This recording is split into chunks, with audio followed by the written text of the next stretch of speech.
ஆண்டவராகிய இயேசு கிறிஸ்துவின் நாமத்தில் காலை வாழ்த்துக்கள். இன்றைய மன்னா, அந்த வேளையில் இயேசு ஆவியிலே களி கூர்ந்து. லூக்கா 10ஆம் அதிகாரம் 21ஆம் வசனத்தின் முன்பகுதி. எந்த வேளையில் அப்படின்னு சொல்லும்போது இயேசு பாருங்கள், 1ஆம் வசனத்தில் வந்து பார்க்கும்போது 70 பேரை சீஷர்களாக நியமித்து நீங்கள் போய் சகல பட்டணங்களுக்கும் சகல இடங்களுக்கும் போய் 2 பேராக போங்கன்னு சொல்லி 2 பேராக அனுப்புகிறார். அப்போ வந்து அவர் சொல்கிறாரு, அறுப்பு மிகுதி, வேலையாட்களோ கொஞ்சம், அதனால் அறுப்புக்கு வேலையாட்களை அனுப்பும்படி அவரை வேண்டிக் கொள்ளுங்கள் ஆகையால் அப்படின்னு சொல்லி சொல்கிறாங்க.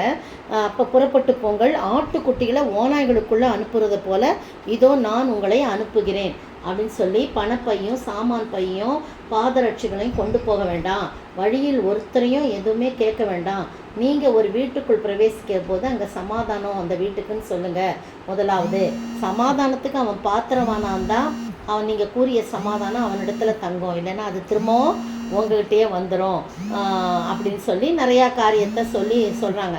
அந்த வீட்டில் தான் நீங்கள் வந்து சமாதானம்னு சொன்ன வீடு பாத்திரமா இருந்தால் அந்த வீட்டில் நீங்கள் தங்குங்க, அவங்க கொடுக்கறத புசித்து குடிக்க கொடுக்கறத குடிங்க அப்படின்னு சொல்லி சொல்கிறாங்க. அப்படி ஒரு பட்டணத்தில் நீங்கள் பிரவேசிக்கும் போது ஜனங்கள் உங்களை ஏற்றுக்கிட்டாங்கன்னா அவர்கள் முன்னால் வைக்கிறத நீங்கள் புசிக்கலாம் அப்படின்னு சொல்லிட்டு சொல்கிறாங்க.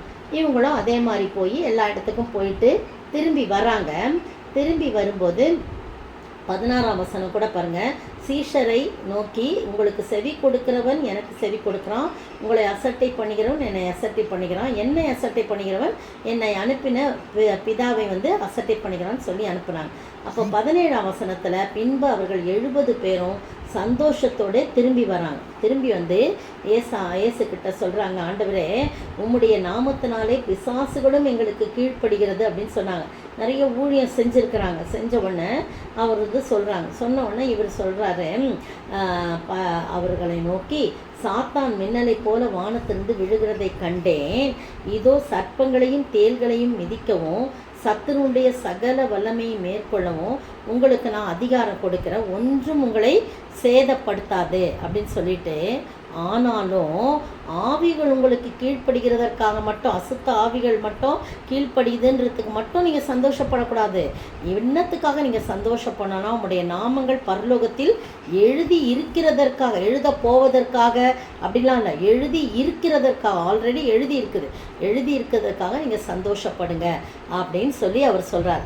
அந்த வேளையில் தான் இயேசு ஆவியிலே களி கூர்ந்து பிதாவினிடத்திலே ஸ்தோத்தரித்து ஒரு ஜெபத்தை ஏறெடுக்கிறார் என்று சொல்லி நம்ம பார்க்குறோம். இந்த அருமையான வேளையிலே உங்களை குறித்தும் என்னை குறித்தும் அவர் ஆவியிலே சந்தோஷ களி கூற வேண்டும் என்று சொன்னால் நாம் அவருக்கு சீஷராய் இருக்க வேண்டும்.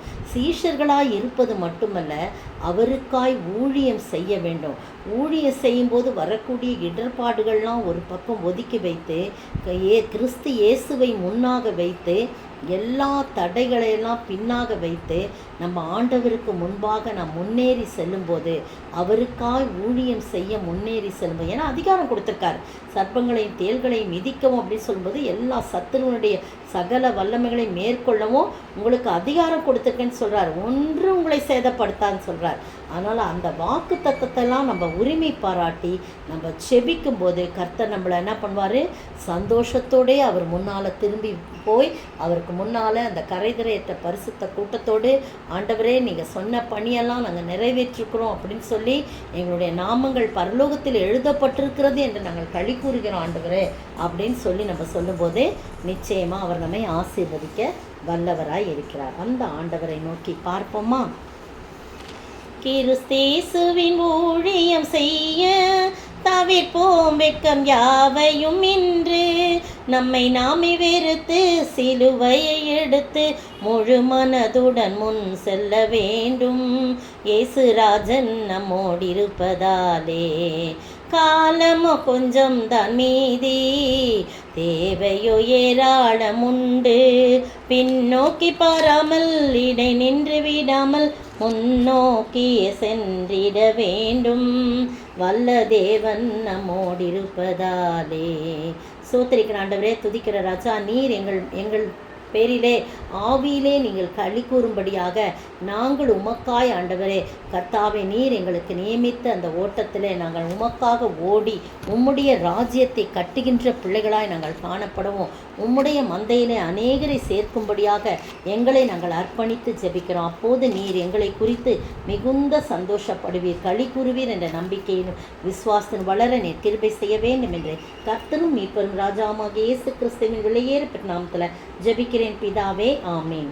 நேற்றைய பதில்: சிலருடைய பாவங்கள் வெளியரங்கமாயிருந்து நியாய தீர்ப்புக்கு முந்திக் கொள்ளும், சிலருடைய பாவங்கள் அவர்களை தொடரும். 1 தீமோத்தேயு 5ஆம் அதிகாரம் 24ஆம் வசனம். இந்த 24 முதல் பகுதி மட்டும்தான் ஆன்சர். சிலருடைய பாவங்கள் வெளியரங்கமாயிருந்து நியாய தீர்ப்புக்கு முந்திக் கொள்ளும், இதுதான் ஆன்சர். இன்றைய கேள்வி: ஆதாயம். எது நமக்கு ஆதாயம்?